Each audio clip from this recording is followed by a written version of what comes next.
So, had a good discussion on last night's show with Brundlefly, and we were arguing over Sam Harris. And that was the explicit part of our argument, but the deeper part of our argument is that we're arguing about whether assessing other people's motivations is a sound basis for disputation. And to me, it's obvious that it's not. There are just so many problems with assessing people on motives. So many problems. First of all, we don't even know our own motives. Like, why am I making this video? Is it to make money? Is it to share the light of Torah? Is it to engage with people on intellectual activities because I find it fun? Am I trying to make a better world? Am I trying to make money? Trying to get more subscribers for my channel? Am I hoping for super chats? Am I trying to get a girlfriend? Am I trying to accumulate followers? Do I right? The motives are just endless. So I don't even know my own motives, so I think there's definitely no point in trying to assess other people's motives. Then had a fantastic point. I just forgot it. Oh, we tend to assess ourselves by the most righteous of motives, and other people by their behavior. So let's say I offend someone, offend a client, and I go, well, I was just telling the truth. I was just trying to help the person. Like, I had all these great motives for what I did. Like, I can excuse any bad behavior on my part because I can be sure that my motives were great. But when it comes to other people, we just tend to judge people by their actions. We tend to judge ourselves by our motives. Oh, I meant well. And we judge other people by our actions. God, that person was rude. That person was crude. That person was out of line. That person was over boundary. That person was brusque. That person was nasty. And in those sorts of instances where someone steps on our foot, so to speak, we don't spend a lot of time worrying about the motives. We just get mad if someone does us wrong in business. If someone takes advantage of us on the basketball court, we don't spend a lot of time on motives. Rather, we just judge them on their actions. That's in real life. But in argument, it's simply not an acceptable, honorable form of argument. Now, my father did a PhD in rhetoric at Michigan State University, and I don't have nearly his knowledge. I don't have the knowledge of the skilled rhetorician. But I did pick up some things, so I can't, off the top of my head, run through a list of all the fallacious forms of argument. Okay, I know ad hominem. Okay, that's where you attack the person. And when you're trying to dismiss someone by attacking their motives, that is an ad hominem attack, and it's not a legitimate form of argument. There are only two legitimate forms of argument, and that's to dispute facts and logic. So many people on the alt-right want to dismiss the Coffness critique of Kevin McDonald's Cultural Critique book. But so far, to the best of my knowledge, they haven't been able to poke any holes in either Coffness's facts or logic. So then they make fun of him for his looks. They say, well, he's Jewish.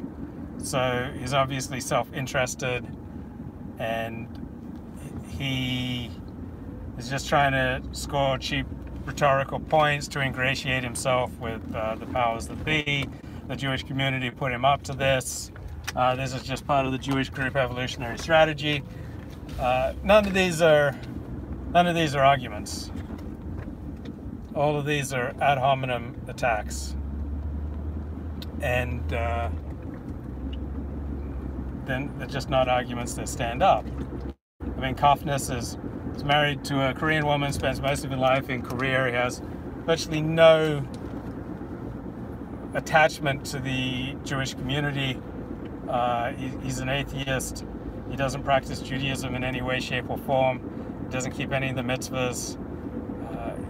So it's hard to say he's an organization man or that he's just this highly identifying Jew. He's not. And either way, that's just not an honorable form of argument. When you don't have the facts or logic on your side, then you attack the person because you have to stoop. You have to try to get people upset. You have to feel better about your own position, and it's a lot easier to attack people on their motives because you can impute any motives. It's easy. It's like playing tennis with the net down. Okay, you want to have an argument, you want to win an argument, but you don't want to do the hard work of disproving someone's facts and logic. Then you attack their motives, and it's just like playing tennis with the net down. It's effortless, but it's ad hominem. It's not a reputable form of argument, and it gets you into bad habits.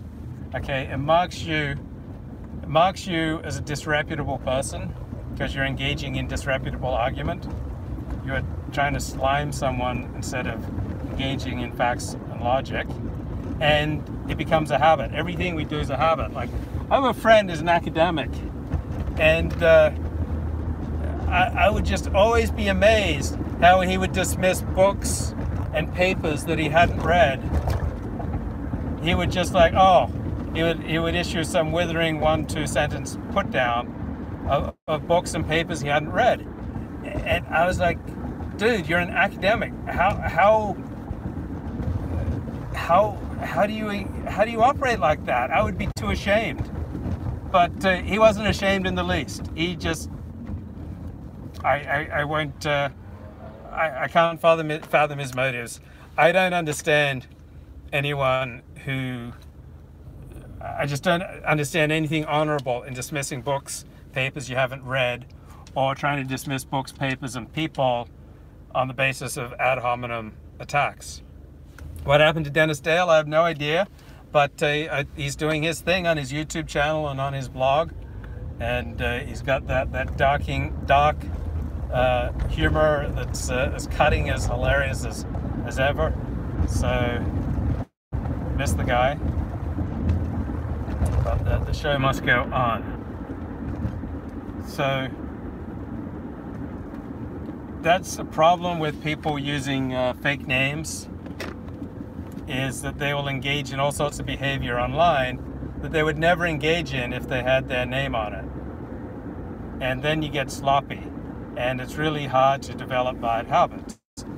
So you come online on a stream under a false name, and you might start saying all sorts of things that you would never say if your real name was attached to it, knowing that your peers in your profession were going to take note of how you behaved. That has a considerable sobering effect. Yeah, don't dwell on Dennis's motivations for going solo. Just appreciate he's still streaming, and he isn't going solo. He has a lot of people on his streams. He's good at what he does, and we had a good run, and hope one day we'll stream together again. So, do I ever attack people on the basis of their motives? I'm sure I do. It's something I try to stay away from. I try to keep my focus on facts and logic in a dispute. But sure, I'm sure I'm susceptible to lazy put-downs, but that's not where I want my streams to go. If we're going to dispute things, I want it to be on the basis of facts and logic. I don't want it to be on the basis of put-downs. Like a lot of people would attack Brundlefly because of his wife, because of his kid. That's crazy. Like, attack Brundlefly's arguments by showing where there are factual or logical errors. Don't don't attack him for his wife or for his kid or for his professional situation or for his in-laws or anything like that. And so I'm sure Brundtland gotten quite annoyed with all the attacks on him, just simply on the basis that, you know, having a Jewish wife and a Jewish child, and it's not an honorable basis of argumentation. If Brundtland is wrong, spot the logical error in what he said, or spot the factual errors. So I'm sure he gets annoyed with it. I know Halsey English gets annoyed with people attacking him simply because he's Jewish. And attacking someone's argument saying they're a Jew, that's not an honorable form of disputation.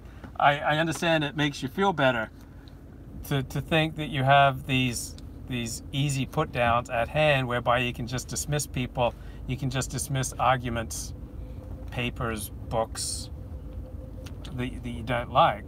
But that's to choose the way of disrepute. That's to choose the way of the gutter. Like, that's to show that you're not an honorable man. You're not a knight. You're not a paladin.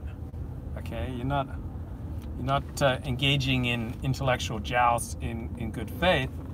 And in life, when people that you're competing with, or even just you have people in your life and suddenly you realize that they're not operating in good faith, often, maybe even usually, that's all you need to know.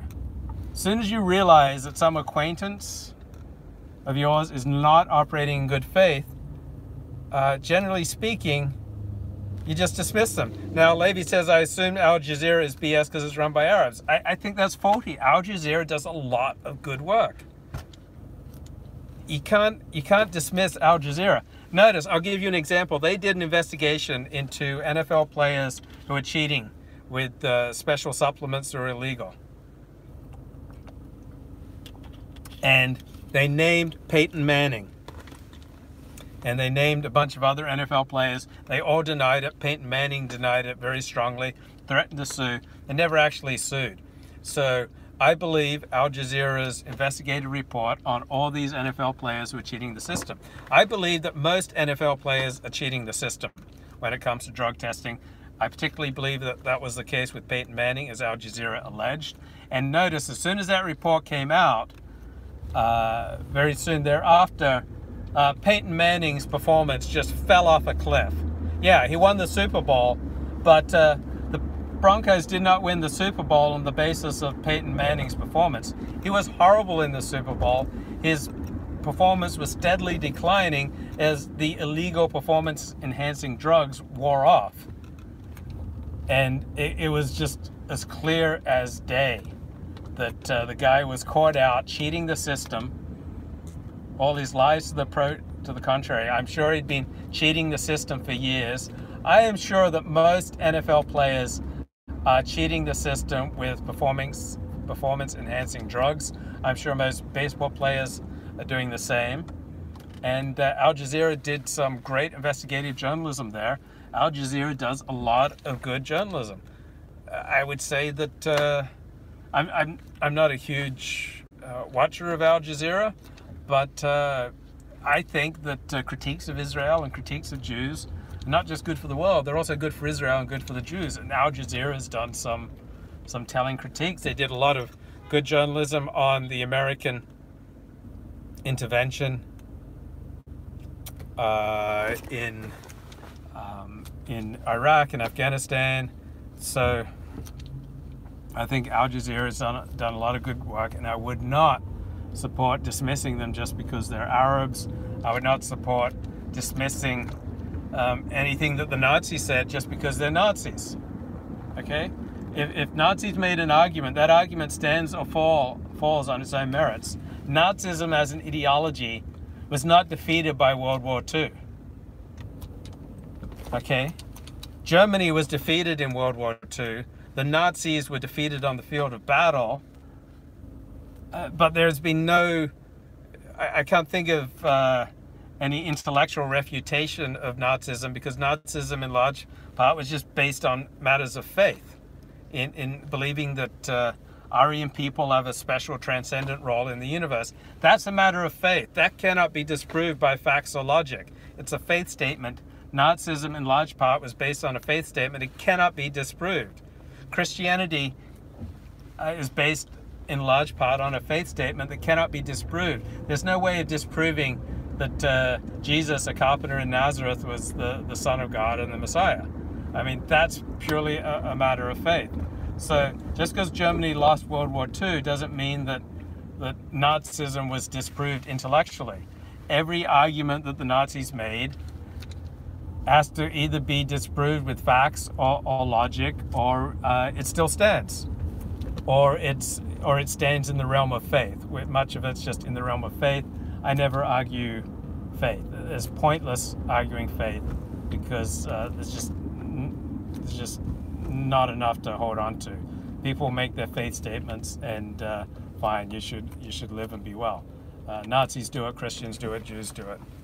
Okay, so can you just dismiss people because they're Muslims? No. Now, it's tempting because we all only have so much energy. Okay, we all only have so much spare time. We all only have so much emotional and intellectual strength to wrestle with points of view that we don't like. But I think it's much better to develop the habit of intellectual integrity and not use ad hominem arguments where we just dismiss a professor because he's Muslim or because he's Arab, or dismiss a news organization because it's Arab. So if an intellectual is Jewish, assuming someone is biased is often a useful mental shortcut. Sure. You can dismiss a Muslim advocating for Islam as self-interested. Yeah, if you want to, but there's no benefit in doing that. That's not the path of integrity. Like, it's just a shoddy way of living life and thinking about the world. It's, oh, there's a Muslim. So I think it's a good idea to practice good intellectual hygiene.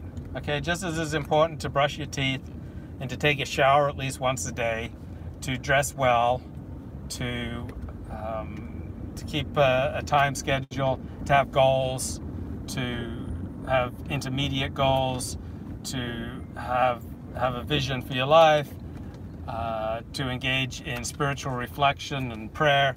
It's also good to develop sound habits in thinking and in engaging with other people. So I'm sure I do it all the time, like, oh, that person's a Muslim, dismiss, or that looks like an angry black man. I don't have to listen to the arguments of Real Brother Radio. Okay? So I'm susceptible to this as the next guy. I'm just like calling myself out. Okay, logical fallacies are not applicable to political discussion. Why? Why are logical fallacies not applicable? So you're saying that political discussion should be free to be illogical. I'm not interested. Political discussion is inherently based on competing interests. Not discussion. I mean, politics is based on competing interests, but the kind of highbrow intellectual discussion that I try to foster on my channel, I want it on the realms of facts and logic. I don't want it on ad hominem. Like on my channel, we have Nazis talking to Orthodox Jews and Muslims and blacks and everyone in between. And the way we can do that is that we stay on facts and logic. Like, I think probably 25% at least of my audience is atheist. I suspect that over 80% of my audience is non-Jewish. So I try to do a show that Orthodox Jews and atheists and Nazis and everyone in between, like, they can all come on board because we're trying to just deal in the realm of facts and logic. So we've got things that we can all agree on, like facts and logic is better than lies and fallacies, right? We can all agree that facts and logic is better than lies and fallacies.